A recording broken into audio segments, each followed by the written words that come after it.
We are absolutely delighted to have you with us today for these transformative teachings on understanding the brain disease of addiction and the importance of Qigong and Tai Chi practices in the addiction recovery process.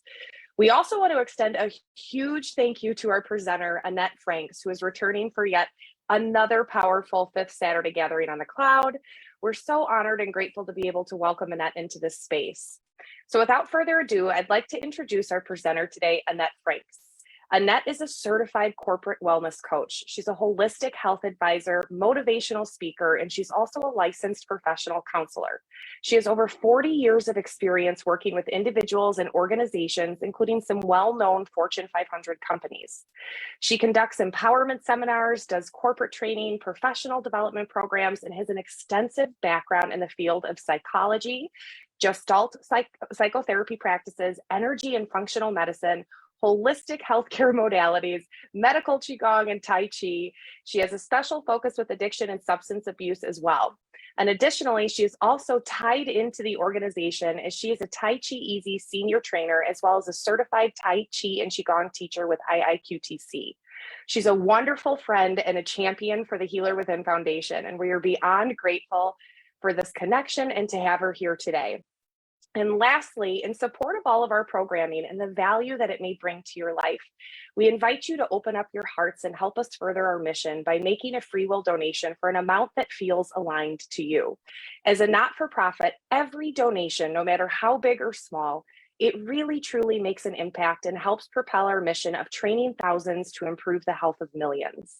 Again, we will be sharing these links in both the Zoom and the Facebook chats, and you are welcome to click on the link at your leisure. And now I will turn this over to Annette. Welcome, welcome, Annette. Thank you. It is such an honor and privilege to be with you guys today. And thank you for everybody that's here with us listening. This is a very, very, very important topic for me in terms of educating, and you'll understand more as we go through. What I want to say again is 100% of your donations go to the Healer Within Foundation. I'm a huge advocate and support, and you can access that through the chat, but also the healerwithinfoundation.org, for those of you who are listening later, can get you to some links to help support our mission, which is, our vision is a world of self-healing, wellness, and vitality. And this topic is also a part of it. Today, we're going to look at the brain disease of addiction and the importance of Qigong and Tai Chi practices in the addiction recovery process. Addiction is the most, I believe, untreated, treatable disease in the United States today. I'm going to say that again. Addiction is the most treatable, untreated disease in the United States today. It is a brain disease. And we're going to look at trying to really understand that, because a normal person who does not have this disease, whether, even if you've lived with somebody with it, it's somewhat incomprehensible, its self-destructive nature. And what I want to do is really help you understand not only the nature of the disease, how it manifests neurochemically, psychologically, how it affects families, how it affects our culture, but also leave you today with a ray of hope that this is treatable. I have a passion for educating the world about this disease. I spent,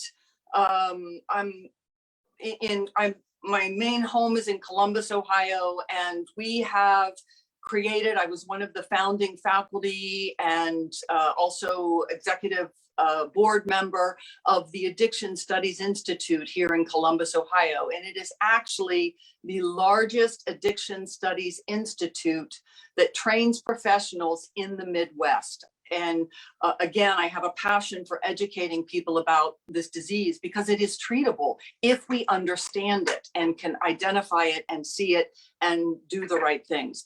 I also have a passion for this disease and educating the world about it because of my own background. I grew up in a family where addiction was active. I genetically inherited the disease myself. I activated it within myself, and it almost killed me. The beauty of understanding the disease and getting the appropriate help and being willing to step towards the functional lifestyle changes that people need to make in order to get the disease in remission and keep it in remission is the reason that that's so important is that it does work. Is next week on August 8th, 2022, I will celebrate 40 years of continued abstinence. In other words, I have been in remission. My disease has been remission. A lot of people who know me don't even know I carry the disease. But I really believe that if those of us, if we're going to take away the stigma of this disease, those of us with over 10 and 20 and 30 and 40 years of recovery, which are millions in the United States of people with long-term recovery, we need to make a statement that this disease is treatable. And I am just one of the millions of faces that have this disease in remission. So addiction itself is not a choice. There are many contributing factors to it, but the recovery process is a choice. And that's what I really want to help you see. What is that bridge between the disease being active and the disease being in recovery and being able to sustain long-term recovery over time? As I said, this is treatable. So I'm going to start out by saying the American Society of Addiction Medicine, their definition in 2011, they described addiction as a primary chronic disease of brain reward, motivation, memory, and related circuitry. Dysfunction in these circuits lead to characteristic biological, psychological, social, and spiritual manifestations. This is reflected in an individual pathologically pursuing reward and/or relief by substance use and other behaviors. Addiction is characterized by an inability to consistently abstain, impairment in behavioral control, craving, diminished recognition of significant problems with one's behaviors and interpersonal relationships, and a dysfunctional emotional response. Like other chronic diseases, addiction often involves cycles of relapse and remission. Without treatment or engagement in recovery activities, addiction is progressive and can result in disability or premature death. In 2011, that was the American Society of Addiction Medicine's short definition. We've continued efforts in treatment and prevention and education. And in 2019, they adopted another piece of the definition, which I love. So I'm going to read that to you. Again, ASAM's 2019 addiction definition. Addiction is a treatable chronic medical disease involving complex interactions among brain circuits, genetics, the environment, and an individual's life experiences. People with addiction use substances or engage in behaviors that become compulsive and often continue despite harmful consequences. Prevention efforts and treatment approaches for addiction are generally as successful as those for other chronic diseases. I'm going to read the last line again, that our research and the ASAM is putting out there. It says, prevention efforts and treatment approaches for addiction are generally as successful as those for other chronic diseases. So our research tells us today, this is not only a brain disease, a medical complication and disease, but it's a treatable disease. And my passion is to really help educate the world. And one of the things as a Tai Chi and Qigong practitioner that we're really going to address today is how these practices can absolutely enhance, especially people in early recovery, helping them connect in that mind-body interface and help them regulate their disease in terms of keeping it in remission. And we'll look at all of those factors as we go through, but I really wanted to stress that this is a beautiful, the Tai Chi and Qigong is a beautiful part of the addiction recovery process. NIDA states, the National Institute on Drug Abuse reports that addiction costs the United States over $700 billion in costs related to crime, lost work, productivity, and healthcare. Over $700 billion in costs, the United States. Untreated, left unattended, it is a huge burden on our culture in every single aspect, from families, health, healthcare systems, work, productivity, crime. It is a huge burden. Yet we're not talking as much as I believe we need to talk about how this disease, how it does work, how to identify it, especially in the early stages, and how to get it into remission or prevent it in the first place and keep it in remission long term.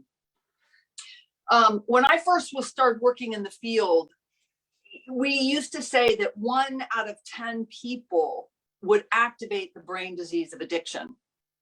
And that's 10% of the population.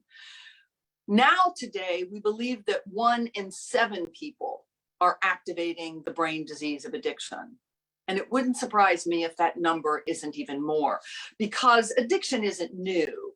But what's happening in our culture is the magnitude of ways that the United States has created that's activating this disease, and earlier and earlier and earlier.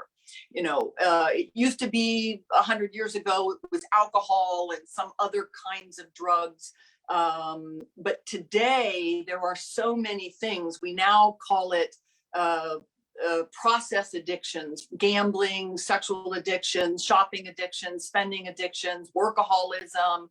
There's not just the chemical things even that are activating the disease, but we have behavioral things that are activating the disease. Social media, time online.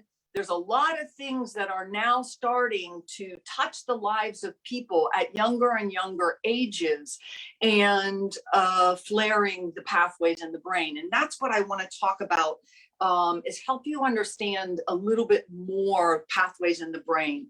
But so that you're not overwhelmed by some of the things I'm saying, I want you to know, for all of those of you who signed up, you got a beautiful handout that you can print out or put in your computer.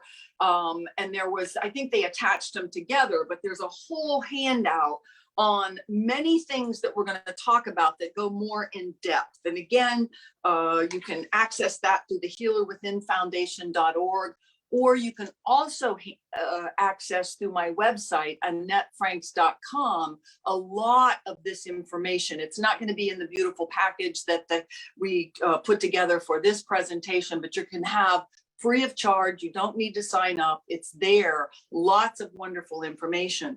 But in your packet, there is a lot of this information more in depth, and I'm going to talk about it in general, but there's more in depth that you can read on your own that can take you deeper into it. And that's there. The beginning packet talks about addiction is not a choice, and talks more of the brain chemistry, which we're going to briefly go over. And then there's an overview on addiction in your packet, the basics that help in the addiction process, which actually we talked about a lot of things last time in the Healer Within. If you can access the Radiant Health Mindful Living program that we did back in April of this year for the Healer Within Foundation, those principles of functional medicine are also a huge part in helping keep the brain disease in remission. We're going to look at briefly also the family dynamics and how it affects families psychologically, and what we learn in dysfunctional families and what we're supposed to learn in healthy families, and how that plays a role in keeping the disease active longer is some of those psychological principles. And there's more in your packet, but I am going to touch on that. I also put in your packet tools for learning how to live in the present moment, understanding our own process, principles of self-empowerment, and the intervention process for those families who want to know, how do I help someone? And then there's a lot of resources. And then again, the last part of the packet is the benefits of Qigong and Tai Chi and the addiction process, which is what we're going to talk about also a lot. So if we start with, again, addiction is not a choice. It's a biopsychosocial medical disease, and in the brain. And what is a choice is the recovery process and hanging on to what they need to do to keep it in remission. That's a choice. I am sober today with almost 40 years of recovery because I have consciously chose to do what I need to do on a lifestyle basis to keep my disease in remission.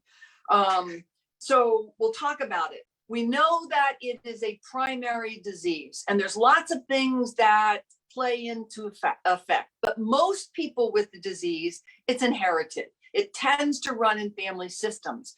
Not all people have it in their background, and not all people with the disease inherit it. There's a lot of other lifestyle factors, stress, trauma, inappropriate coping skills, using it builds up over time. Environmental things play a role. There's a lot of other factors that can contribute to the development of the disease and the dysregulation in the brain. However, most people that have it, there is a genetic predisposition. Now, genetics don't cause it. The substance or the behavior that's addictive in nature, added to the genetics of the person, activates the disease.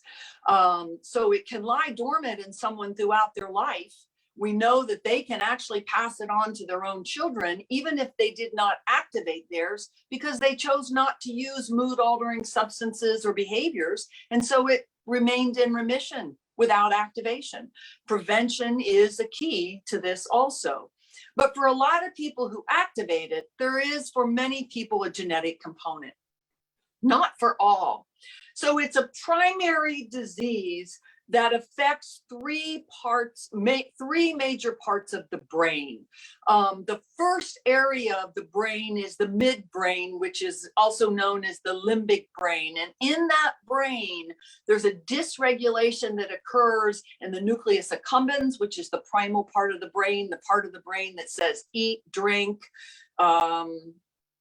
have sex. It's the part of the brain that keeps us alive. It is our primal part of the brain. And it also affects the ventral tegmental area, which is where the amygdala is housed. And so that's the part of the brain that under stress activates and says, oh, go for a walk, call a friend. But in the brains of addicts, it activates and they're drawn to their drugs or behaviors of choice.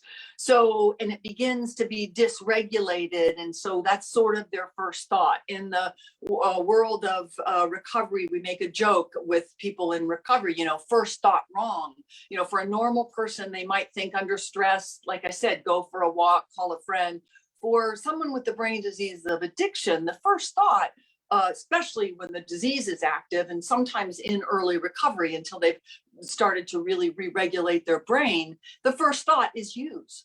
And that's not the first thought in most people under stress, but in the brain where addiction becomes active, that's the first thought. And then it begins to affect what we call the cortex, the frontal and prefrontal area, which is like the executive functioning of the brain. And that part of the brain is what says, it helps you make decisions, to get up, to take responsibility for your life, to go to work on time. The executive function of the brain is what helps us really regulate our lives towards empowerment. But what happens in the brain of an addict is that part of the brain gets hijacked, just like the other parts get hijacked. And so there becomes a a dysregulatory effect on the brain that affects the dopamine system in the brain. And in most people's brain, if you take something that enhances the dopamine, the kind of the pleasure or reward neurotransmitters in the brain, for most people, if you take something, it gives a little more boost. And with addicts, those substances, it's even a more powerful boost initially.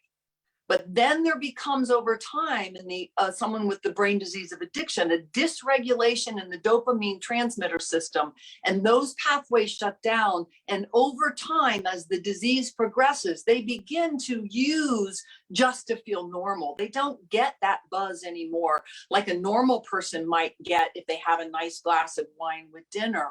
They begin over time to use. So, and someone with the brain disease of addiction uses the way they use because they can't not, when the disease is active and they do not understand it, they cannot use any other way. To a normal person, it makes no sense.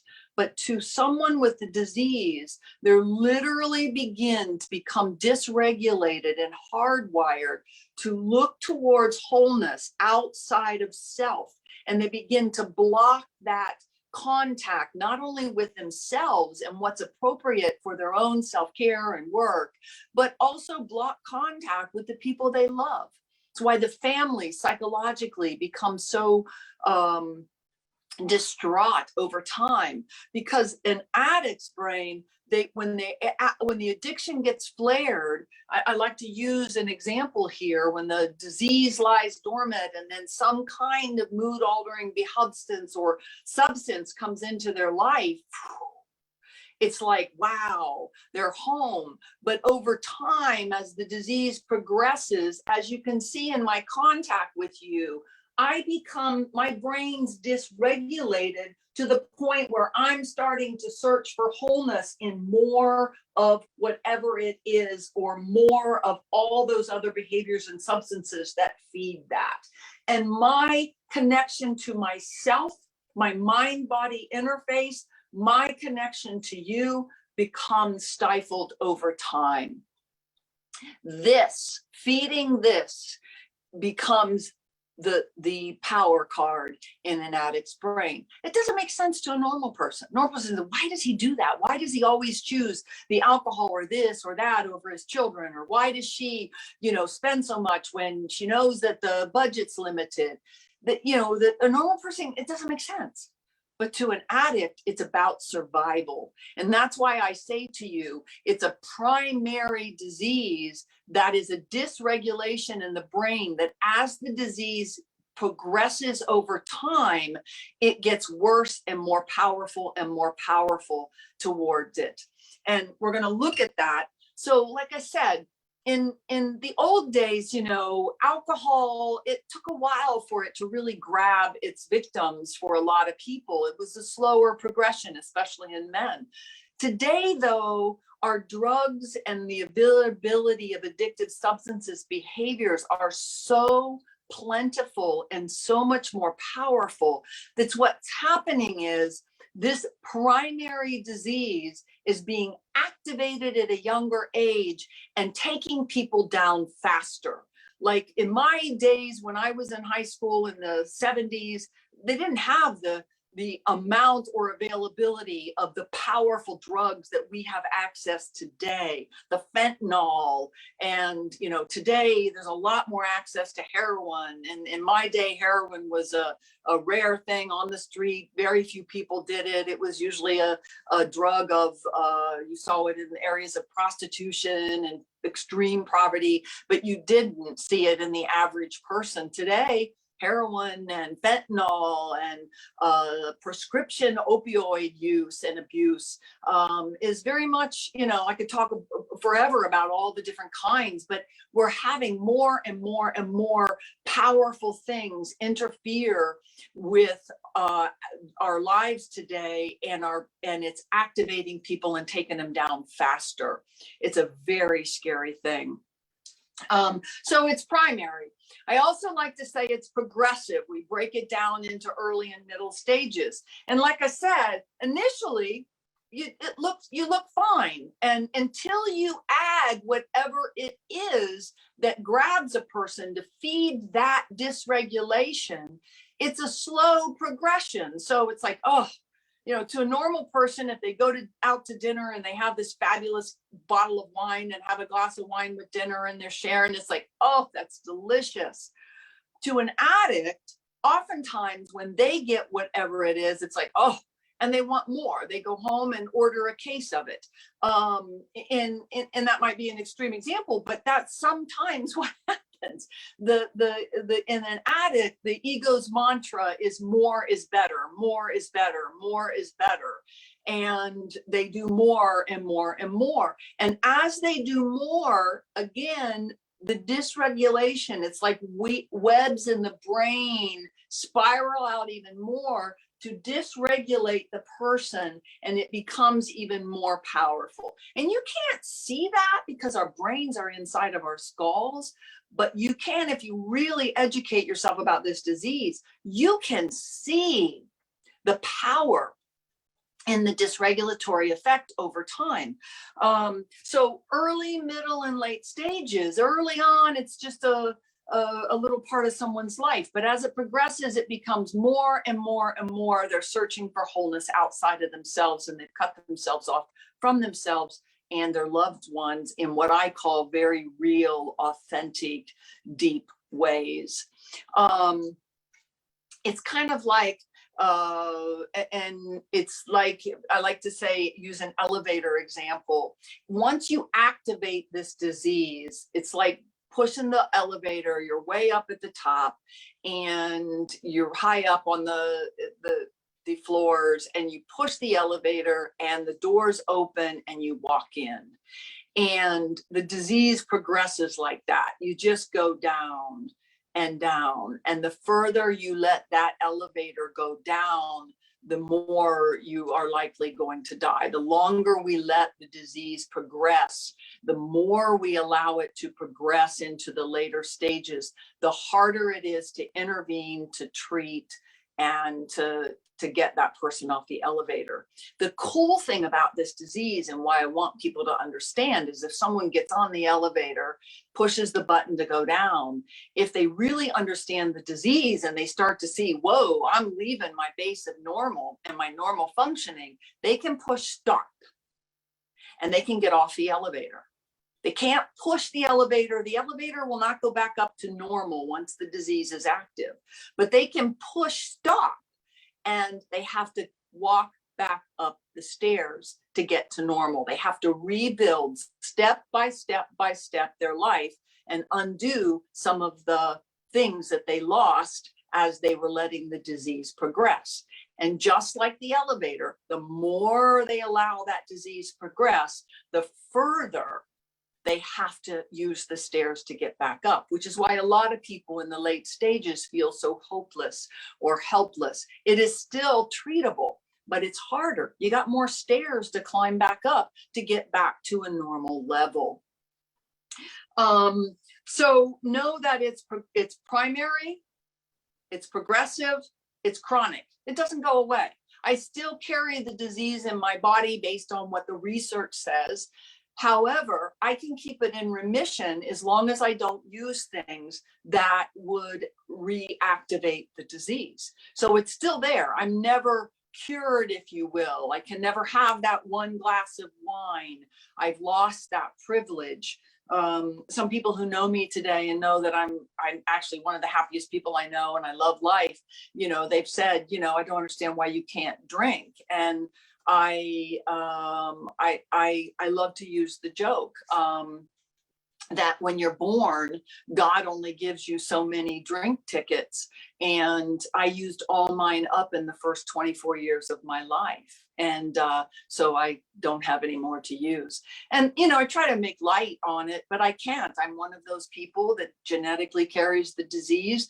And I have a commitment to myself and the recovery process, and to educate the world that we can live absolutely full, healthy lives. We just have to make a lot of lifestyle changes. You know, I had to learn how to meditate at a very early age of my recovery. And I'm very grateful that I did, because about 5 years into my recovery, I broke my back.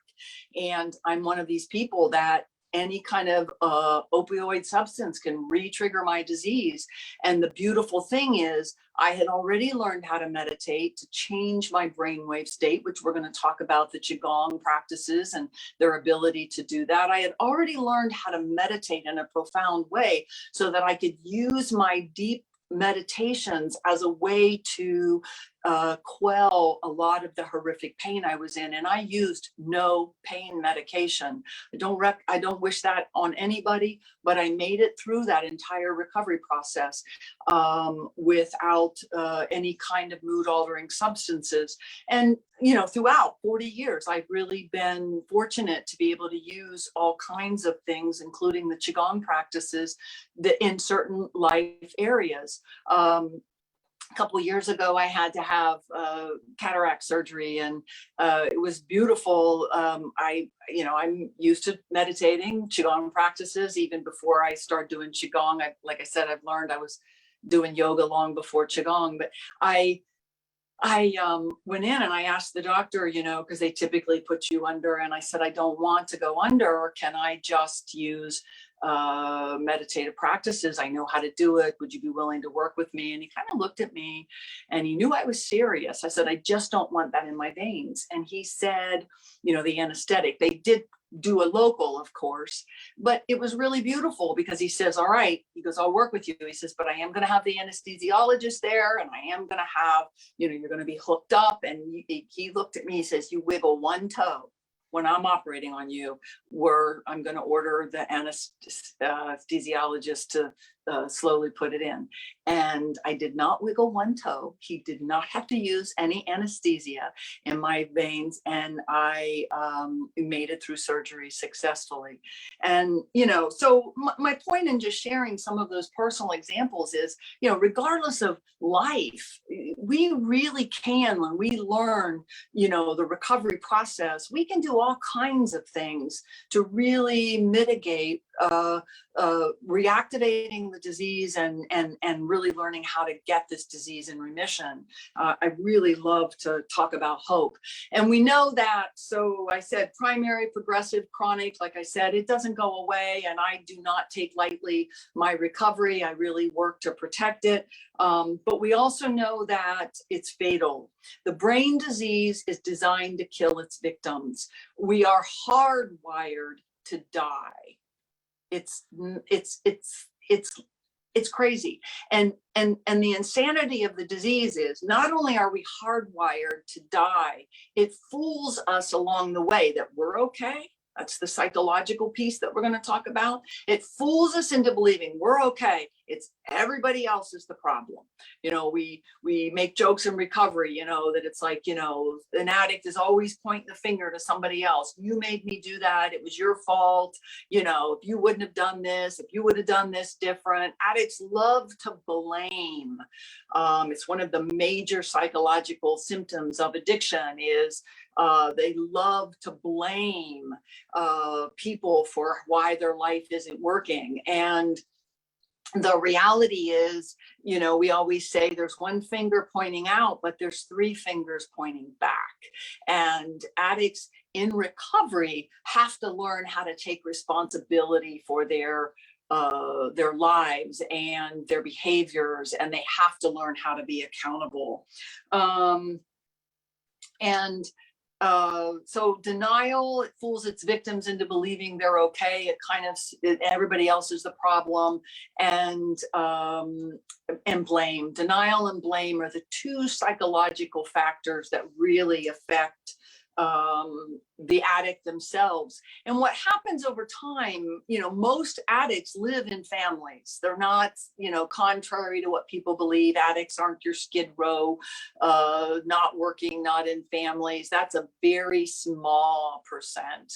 Over 90% of addicts, if they're not incarcerated, are living in family systems with loved ones. It might be their third or fourth spouse, because they tend to go through more than the typical person. However, they are living in family systems. And what happens to the families is they go through what we call, and Claudia Black, she wrote It Will Never Happen to Me. Her book is phenomenal, addressing how this disease affects families. But there's three major rules that happen.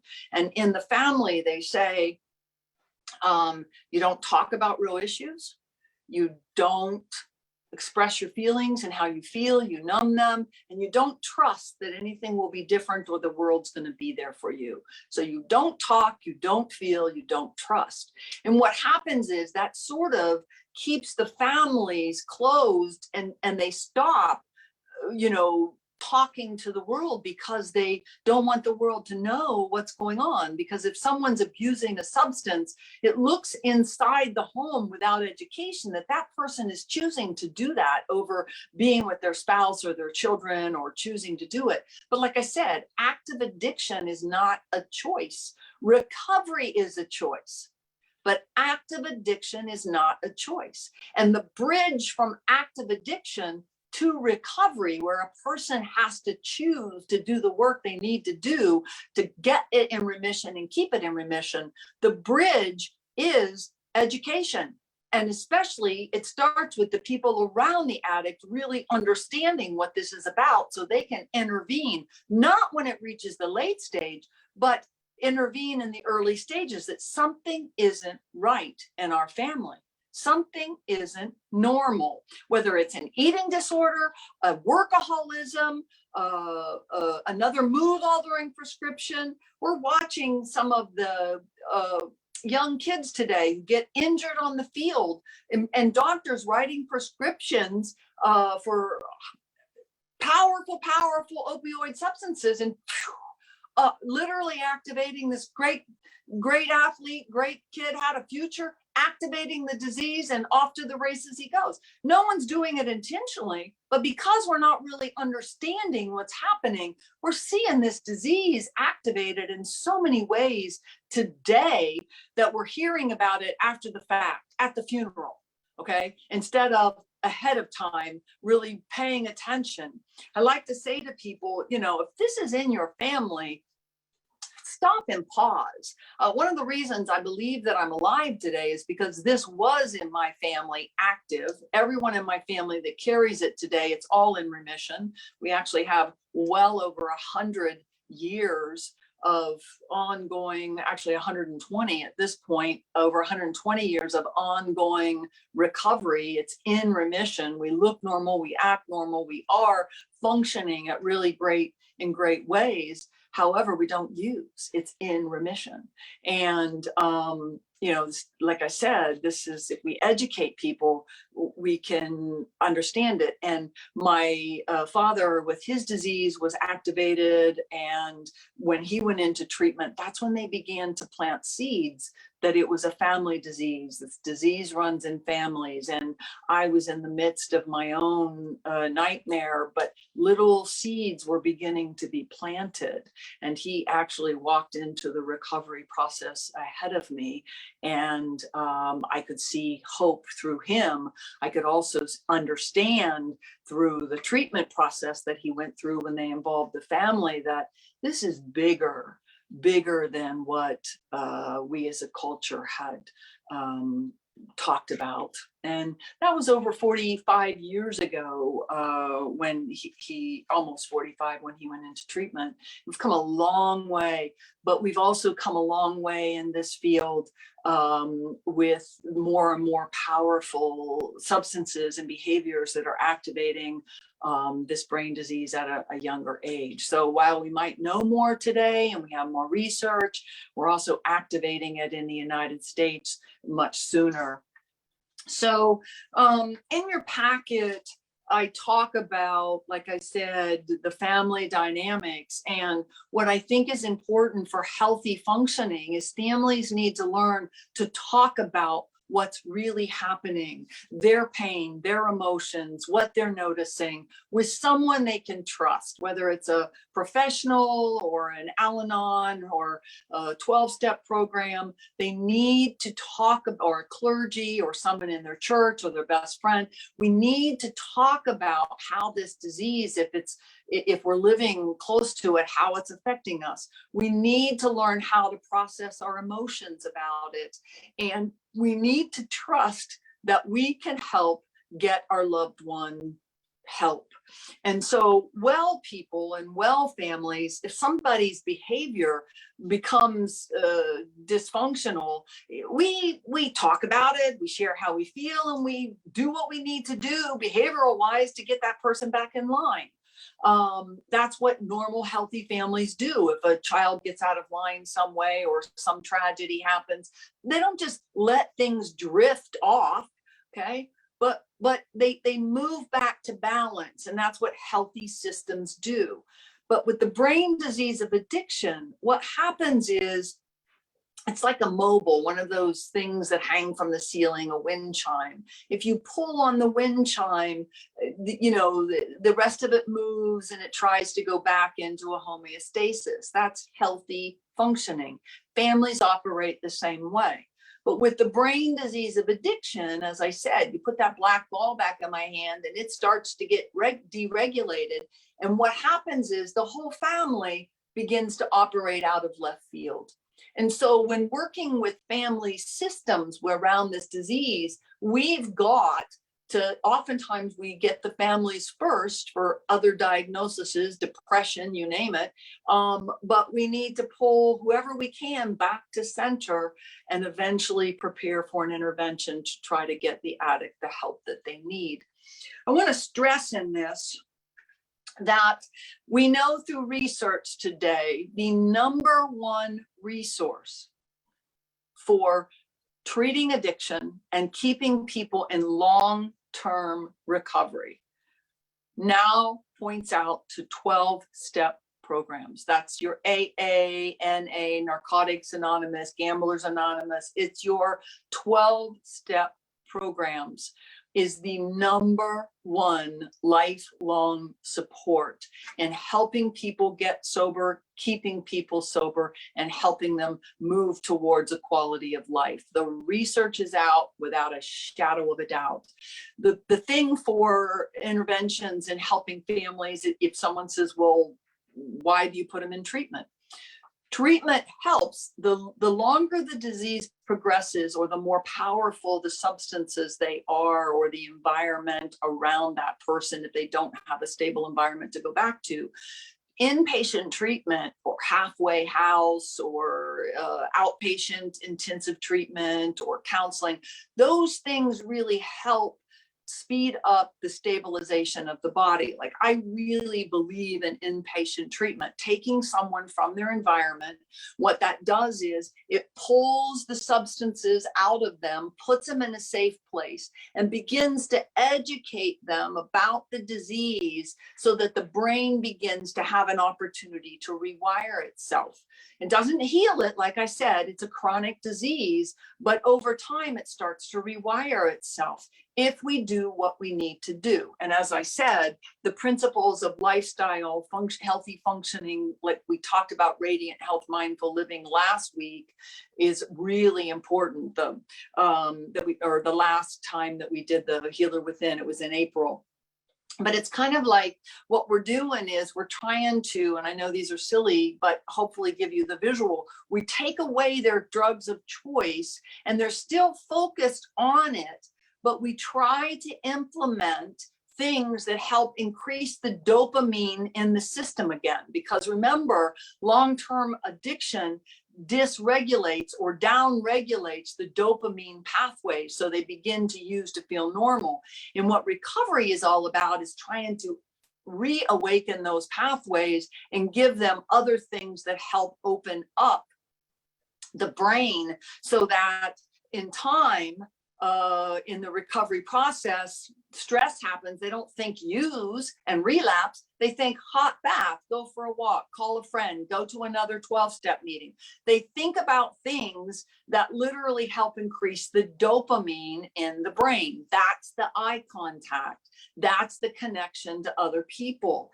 And so the thing I love about moving from one to another and talking about Qigong and Tai Chi practices is Qigong and Tai Chi practices, and we're going to do a practice at the end, but I want to talk about why these are so important in the recovery process is because there's a space between you take away the substance and, you know, it's really hard initially for someone just to start doing joyful things. They don't feel like it. You take away these substances, what we often see clinically is depression, anxiety, suicidal ideations. You start to see all kinds of stuff. They're absolutely, or they fill it with some other kind of addiction or addictive nature because they don't understand that it's not just alcohol that they can't use. It's all kinds of addictive substances they need to stay away from. And so what the Qigong practices do, which is part of what I love, is it helps people engage in the present moment. It's part of that mind-body interface. It's part of that conscious awareness. They might not be able to do it enough, but exercises in the mind-body practices, and they can be other like Zumba and yoga, but the mind-body practices where we're moving our bodies in all different ways, especially our large muscles over the midline, help rebalance the brain faster. So Qigong practices, what I love about them is they're slow, they're focused. And, you know, the breathing practices, I love helping people do who have trouble with anxiety, depression, or trauma survivors, or in early recovery, practicing what we call a 6-part breath, where you literally go, and we'll do these when we do the practice part of this live show. It's you count to 6. It's 1, breathe in, 1, 2, 3, 4, and hold. 1, 2, 3, 4, and hold. You take 4 breaths down into the belly and hold. Then slowly exhale to the count of 4 and then add the and hold. And I'm not talking about holding, I'm talking about consecutive, like the metronome on a piano, or keeping just slow. 1, 2, 3, 4, and hold. 1, 2, 3, 4, and hold. Why I love the 6 count breath practice for people in early recovery is because it helps them begin to focus.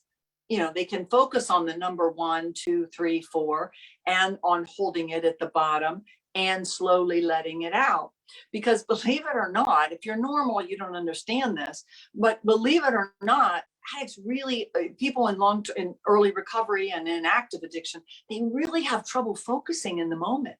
The present moment is usually filled with this obsession to seek wholeness outside of themselves. Even if they look like they're looking at you, their brain is somewhere other than where they are. So when you use the numbers in the breath as a practitioner, it really helps them. And not only for people in early recovery, but depression, anxiety, all kinds of medical issues can be addressed by that 6 count breath. It's a real important piece. I also like to use a breathing practice where I have them visualize a white light and I have them visualize it dripping down. And I use visual imagery because then they can help begin to stop that thought process or that craving. And we know that Qigong and Tai Chi practices have all kinds of benefits, from boosting the immune to integrate, you know, balance and coordination and range of motion and reducing anxiety and depression and helping them improve focus. We know all of that in general helps, but with someone in early recovery, you know, it really helps speed up that process by visualizing something and bringing them back down. And it helps them, I believe, change their brain quicker from beta to alpha. And if they're doing that for, you know, I say 7 to 11 minutes, they can literally shift their body into the relaxation response, which, because of the way the hardwiring and affecting the amygdala, as we talked about early in the lecture, their first thoughts use. But if you give them visual stimulus along with the physical applications that we're going to show you, it helps them shift their brain and reduces the craving, because the craving is part of the disease, and pulling them away from themselves. So, and then the practices of Qigong in terms of grounding, I love, having them feel their feet on the floor. And I add a lot of times, feel your big toe, your little toe, the ball of your foot. And I focus sometimes even more on the postural alignment, slow with my voice. So they learn again to not go outside, but go inside. I'm trying to increase their interoception, which is their internal awareness. And I love when I'm working with people to have them close their eyes and try to sense what's happening in their body. Believe it or not, for a normal person, that's a beautiful thing. It's easy. But for someone who's spent years with anxiety or depression, fighting themselves, or addiction, searching for wholeness outside, it's really hard to figure out what's going on. Lots of times you ask an addict what they feel, they'll tell you what they think, not what they feel. They're oftentimes disconnected from their mind-body awareness, which is why I love the integrative mind-body practices like Qigong and Tai Chi.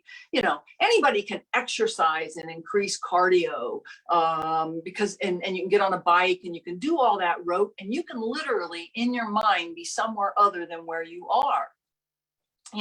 And still get good cardio and get good exercise and increase the dopamines in the brain. But when you're doing Qigong and Tai Chi practices, you have to focus. And so what that does is, I love to say, it brings people back home to themselves even quicker. And what happens with a lot of people in early recovery, when they slow down and they start to really feel themselves, what happens is their emotions start to bubble, and it's scary for them. They're used to running from hard stuff. And one of the things I like to say as a clinician and as a practitioner is, we oftentimes teach people we teach them how to be comfortable with uncomfortable stuff. Normal, healthy people, they know how to stay with uncomfortable feelings. It's part of life. They've learned that. But someone with the brain disease of addiction the longer it progresses, the less ability they have to manage hard feelings, because they've been running from themselves for so long. And so as this gurgles up an uncomfortable sensation, the beauty of meditative practices through Qigong or focusing on the white light or Tai Chi is they begin to master coming back home to themselves and awakening those feelings of calm and serenity. And they learn, I believe, even quicker, not to be afraid of some of the harder feelings, because they know they can do a little more practice and then sit down and journal. They don't have to go back and use.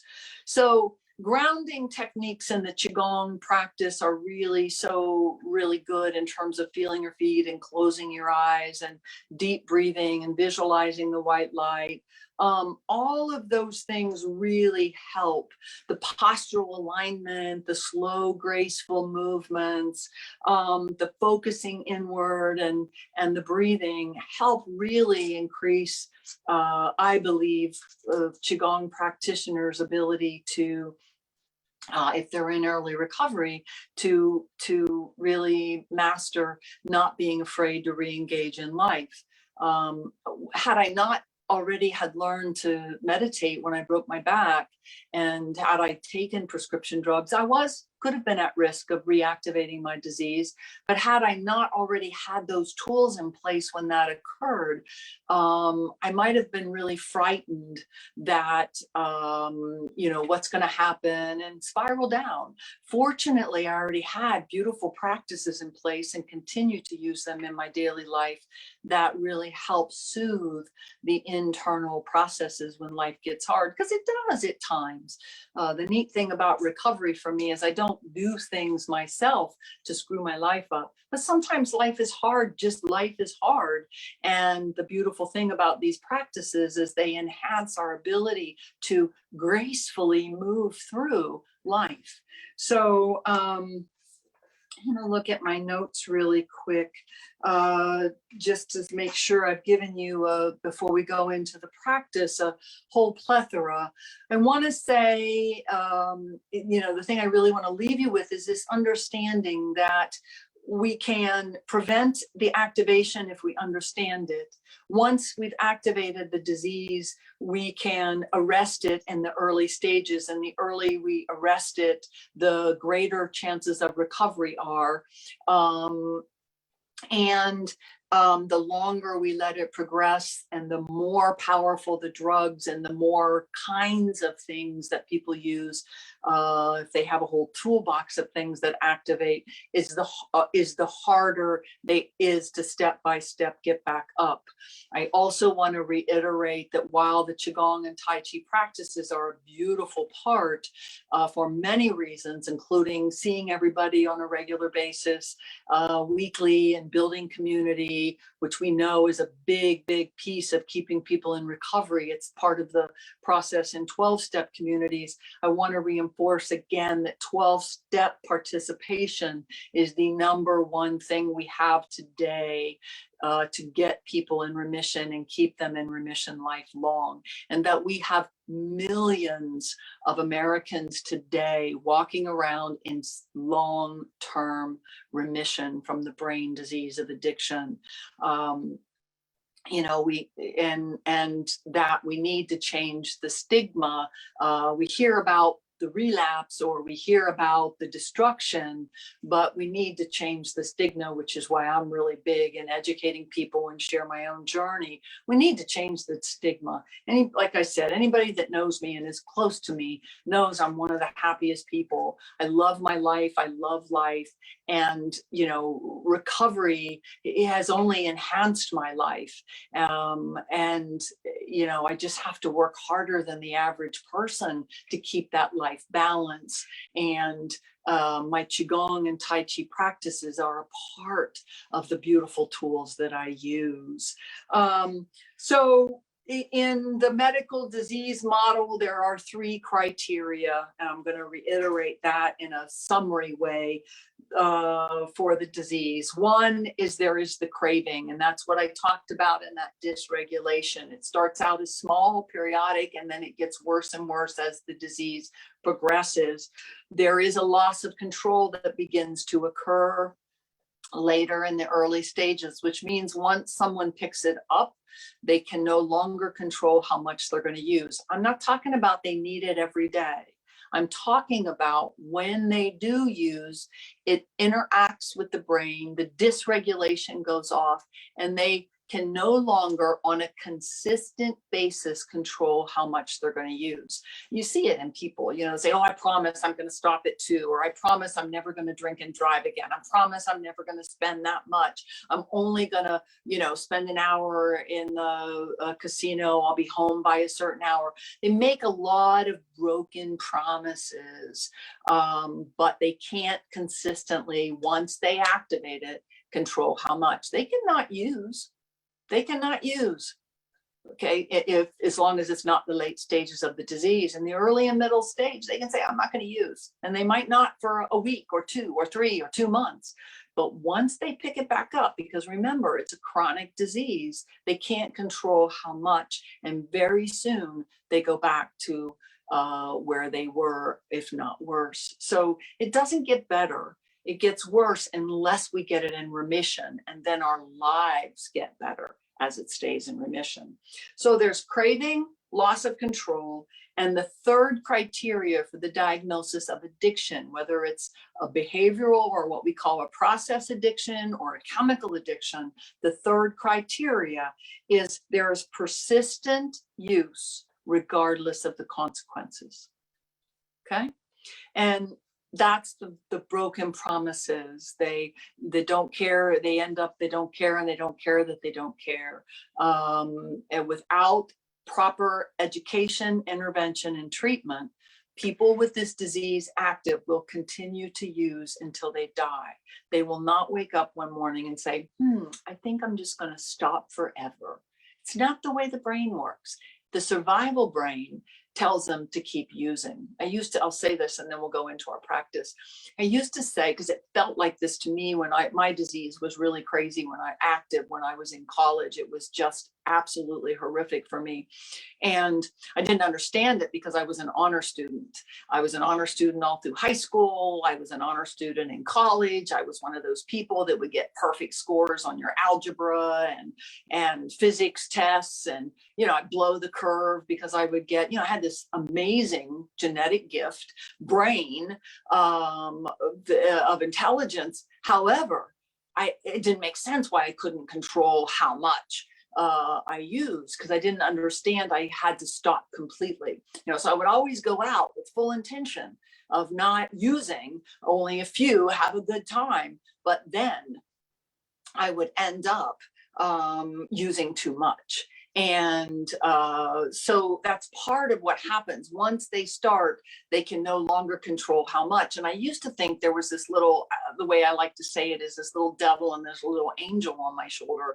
The little devil, is going, come on, you can do it. You want it. This little angel's going, no, Annette, don't. You promised yourself you weren't. You promised yourself you were going to go home. You promised yourself you were going to study for your test. I would have this voice, and then this one would always win. And it made me crazy because I was a good person. I was raised with good values and I had a phenomenal brain, but I couldn't think my way out of this disease. And had it not been for my father's disease progressed to the point where he went into treatment and we had to go as a family, I probably would have been dead from my disease because it didn't make any sense. I would try and fail and try and fail and try and fail. And that's part of the diagnostic criteria: craving, loss of control once they start, and persistent use regardless of consequences. And it could be about anything: shopping, eating, gambling, sex, promiscuity, you name it. It doesn't have to be just alcohol or other mood altering drugs. Okay. All right. So we're going to do a meditative practice at this point. Like I said, what I want you to know is that this disease is treatable, and on my website, AnnetteFranks.com, is tons of things, and in your packet, but there's even more things on addiction and the recovery process. There's more in-depth written than even beyond your package. And it's all free. You don't need to sign up. I'm not selling anything. I'm passionately engaged in trying to educate the world about this disease. And my role with the Healer Within Foundation as a Tai Chi and Qigong teacher and senior trainer for Tai Chi Easy is to try to really help the world in general, not just even with people with the disease of addiction, but in general, really use these practices to enhance our lives, because I think they are priceless. So I will end with this. So before we do the practice part, I'm going to end with a famous quote by Father Joseph Martin, who was one of the leaders in the field of addiction. Before I say that again, if I didn't say, remember, AnnetteFranks.com, free materials. They're all there. Or the healerwithinfoundation.org. You can sign up and get the package that was given out today. So I'll close with Father Joseph Martin's before we do our practice. He would always say, if you see someone without a smile on their face today, please give them one of yours. Thank you. Okay. I'm going to take just a minute or two. If you need to grab a glass of water, I'm going to take off my jacket. We're going to do a practice. I'm going to stress some of the things from Dr. Roger Yonka's work, The Healer Within book, and The Healing Power of Qi. But I will also do things that I add and stress for the people with depression, anxiety, addiction that I think help a little bit more fine tune that interoception, which is helping them focus inward, inducing a feeling of serenity and calm. Okay, so move your body, get your stuff, your space clear. I'm going to grab a little bit of water, and then I'm going to move back so you can see my whole face, my whole body.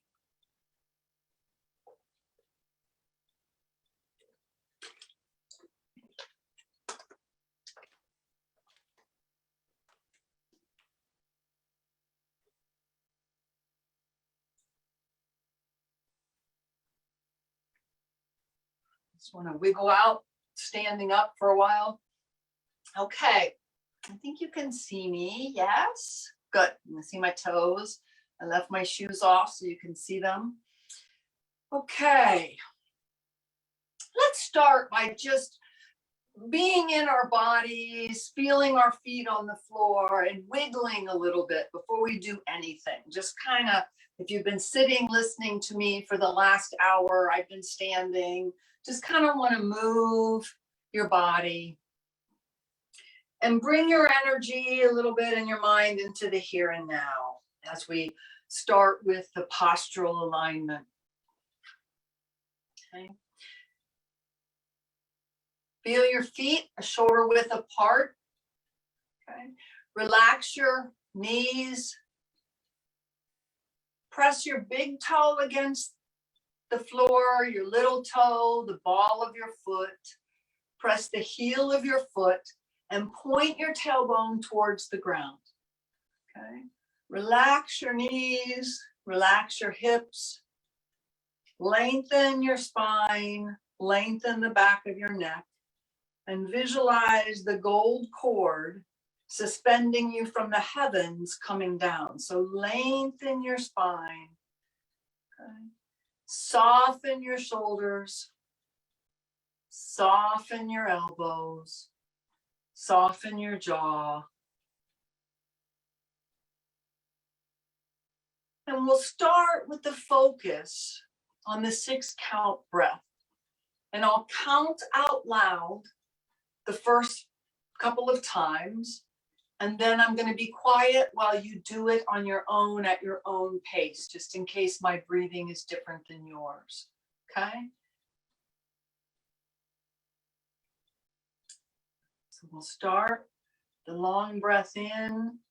1, 2, 3, 4, and hold. 1, 2, 3, 4, and hold. And again, we're going to inhale in. 1, 2, 3, 4, and hold. And slowly release. 2, 3, 4, and hold. Take a moment, close your eyes, and do the 6 count breath.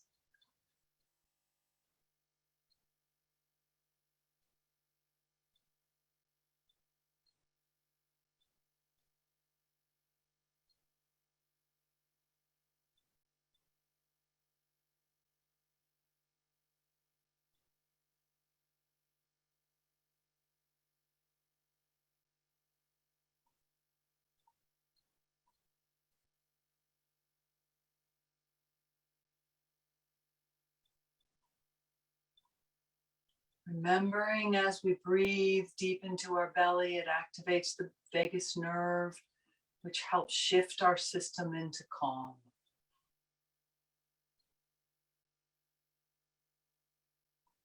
And slowly open your eyes and turn your palms up. Gently bringing your hands up and slowly release. And again, breathing in as you go up, breathing out as you go down.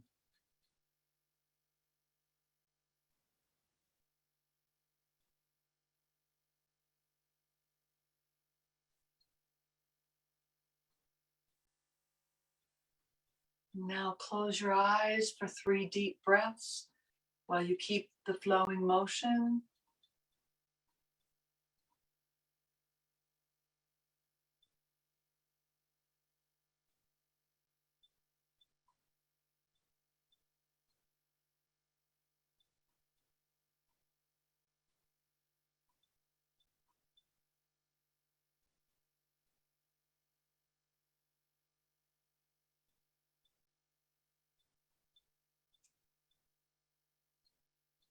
And now slowly open your eyes as you come up.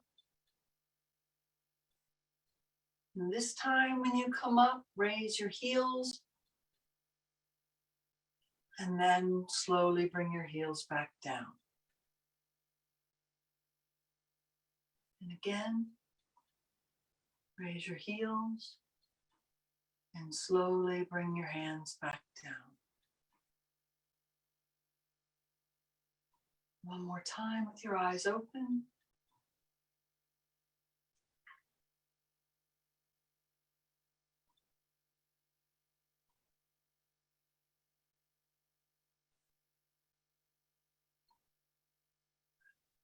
Now the next time you go up, close your eyes and lift your heels as you slowly raise your palms. And again, this is good for rebalancing the brain, trying to help our balance and the right left brain hemispheres.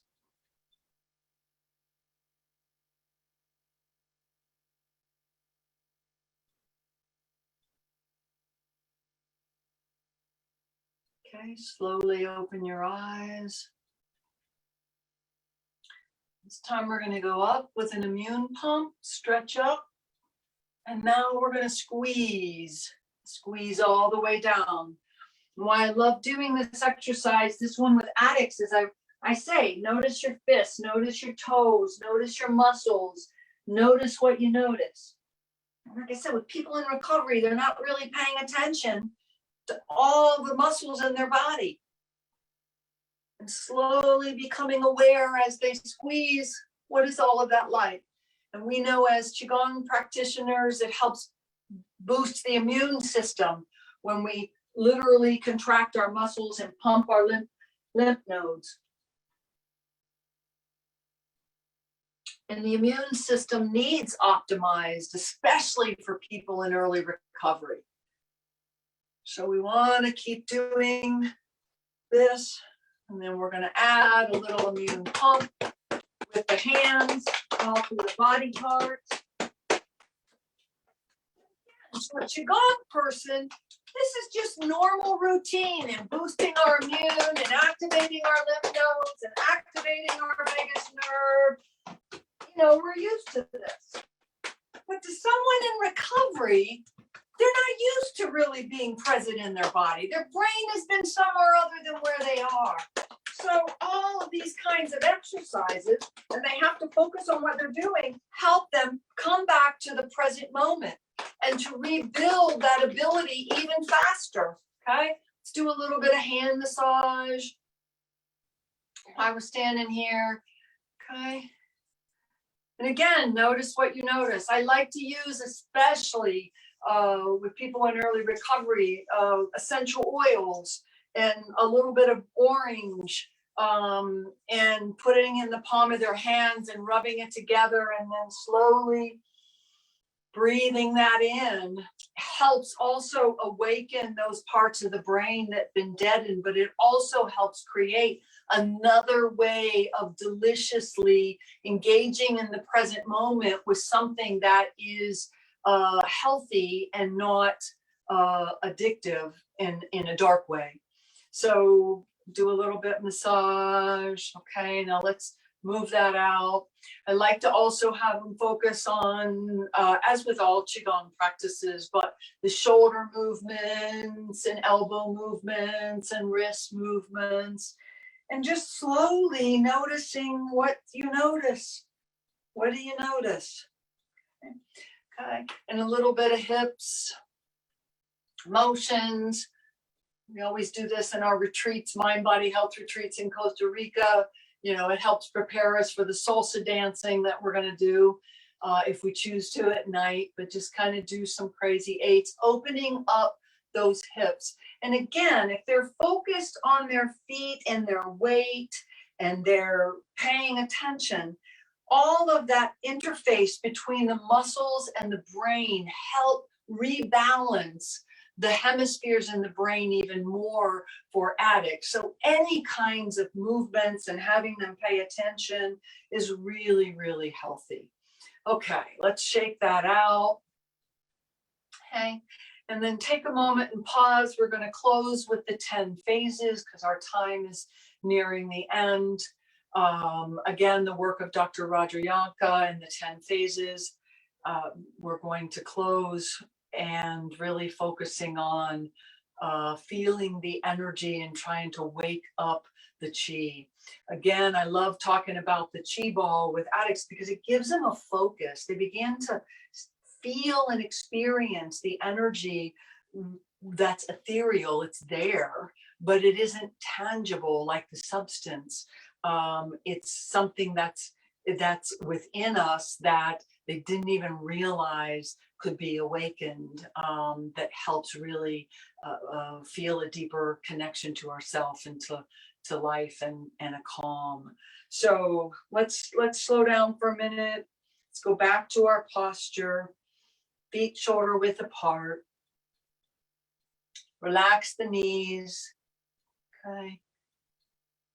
Lengthen the spine, relax the shoulders and the jaw. Make sure that the back of our neck is lengthened.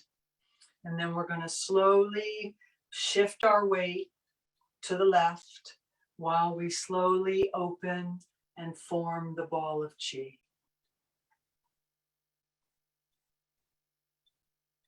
And take a few minutes, few moments, just feeling our feet rooted to the earth, feeling the energy between our hands.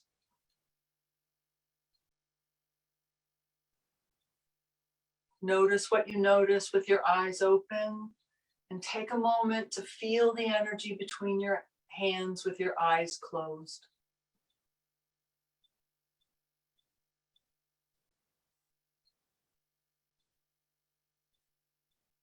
And then slowly open to gather from Mother Earth.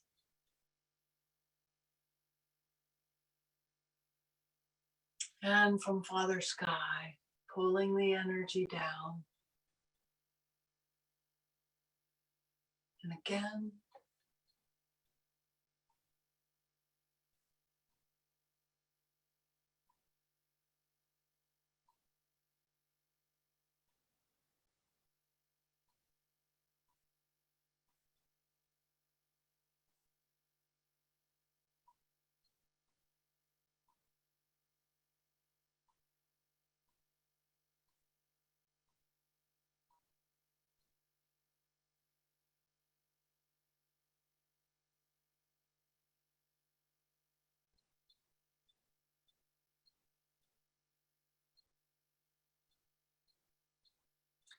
Now we're going to turn,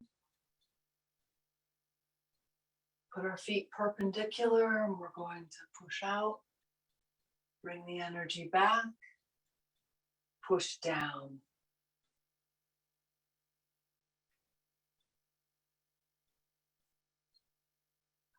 And again, circulating.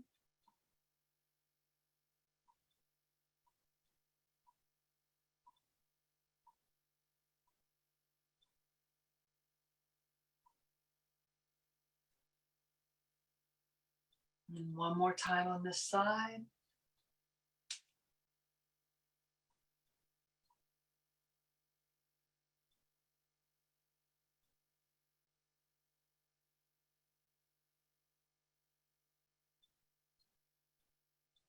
Bring our feet parallel again, and then turn to the other side, pushing out, bringing the energy back in, and circulating it down.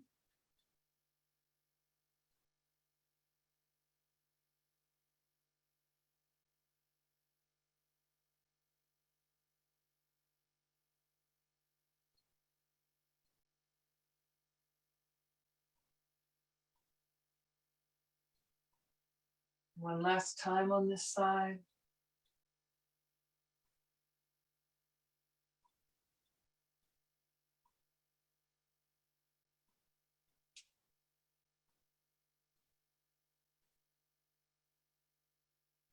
Now we're going to purify, push out.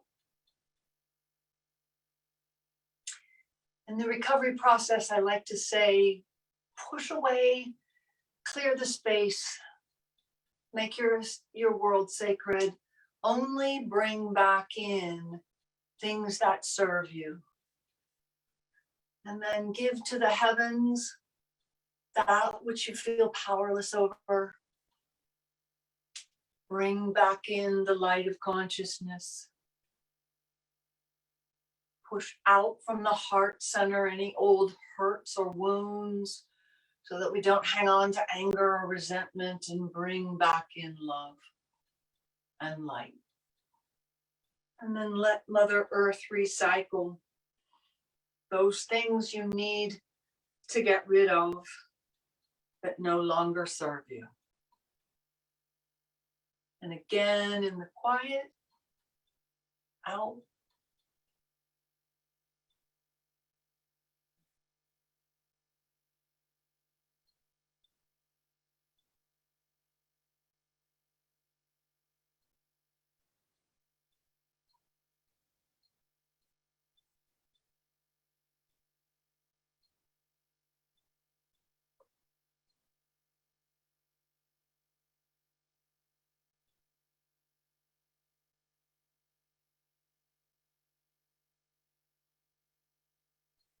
Again, clear that space, make it sacred. Bring back only things that bring you joy.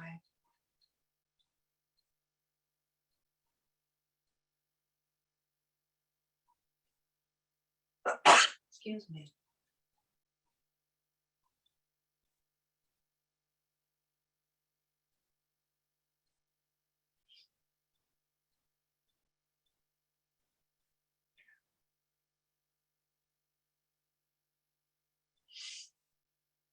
Now we're going to direct the chi, bringing it up over our meridians, down the back of our head, around our shoulders, down the back of our legs, and up the inner thighs.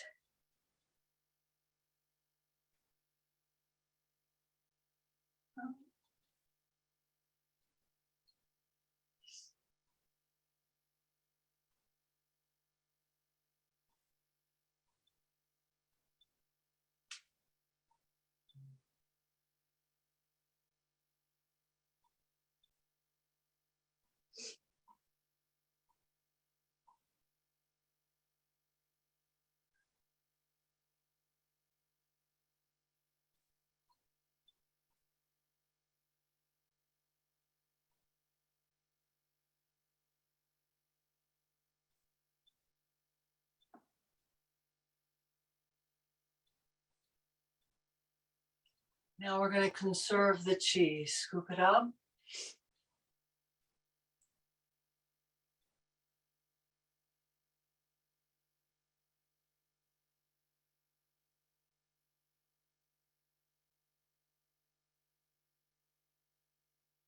Looking into the palm of your hand.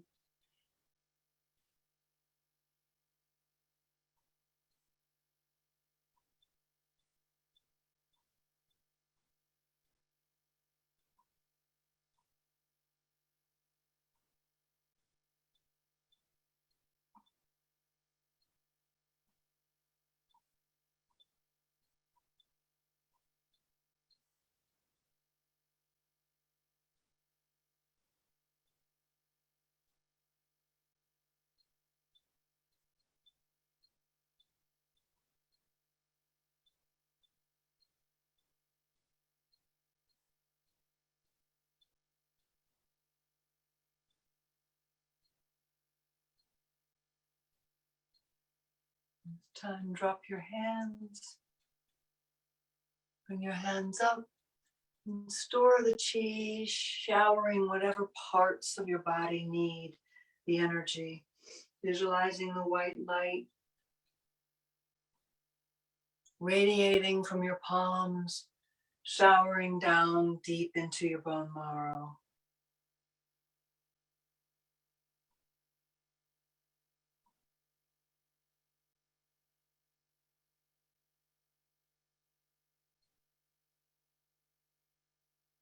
And then bring your hands, feel the ball of chi. You slowly start to transform it.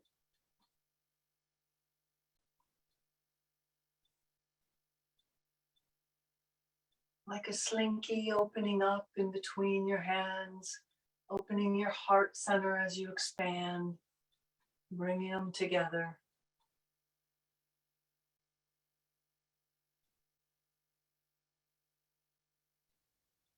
Transforming the chi. One more time.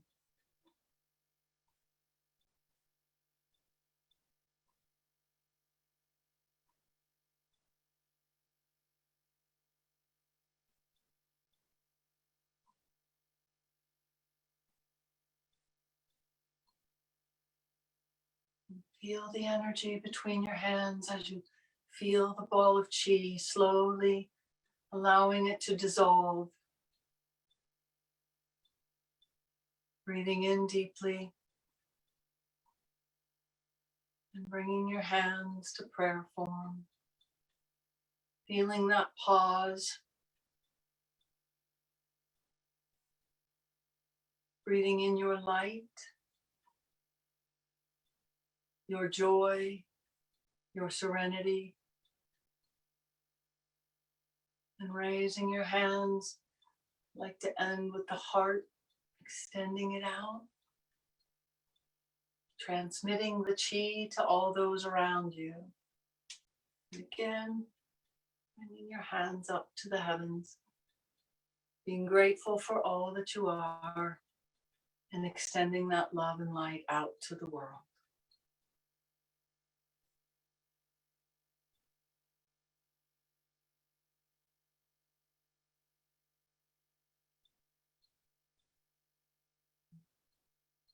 Feeling your feet rooted to the earth. Breathing deeply into your being. Blessing this practice and these moments. Feeling the joy and the light.